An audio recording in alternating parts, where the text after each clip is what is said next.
मी मागेच सांगितलं होतं जेव्हा मी जमाबंदी आयुक्त कार्यालयात आजही चाललो आहे मी.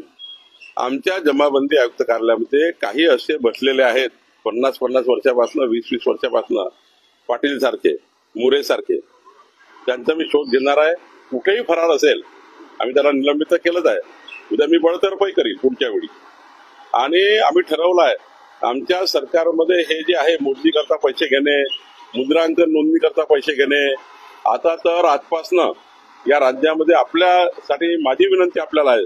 सर्वात महत्वाची बातमी काय या राज्यामध्ये आजपासनं 1 डिस्ट्रिक्ट 1 रजिस्ट्रेशन सुरू झाला.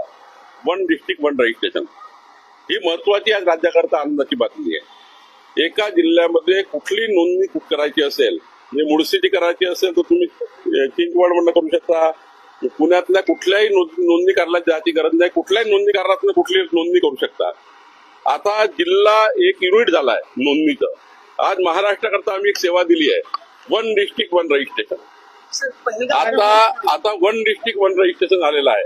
ही राज्याकरता अत्यंत महत्वाची बातमी. माझी विनंती आपल्याला आहे काही सांगायचं लोकांना हे सांगा. आणि पुढच्या काळात 1 स्टेट 1 रजिस्ट्रेशन म्हणजे नागपुरात जर एखादी मालमत्ता घेतली असेल तर पुण्यावरनं नोंदणी करता येईल. आणि फेसलेस नो फेस तुमच्या आधार कार्डचा फेसही आम्हाला भरपूर आहे. त्यामुळे हे जे देवेंद्र फडणवीस सरकार निर्णय घेत आहे हे महत्वाचे निर्णय आहे.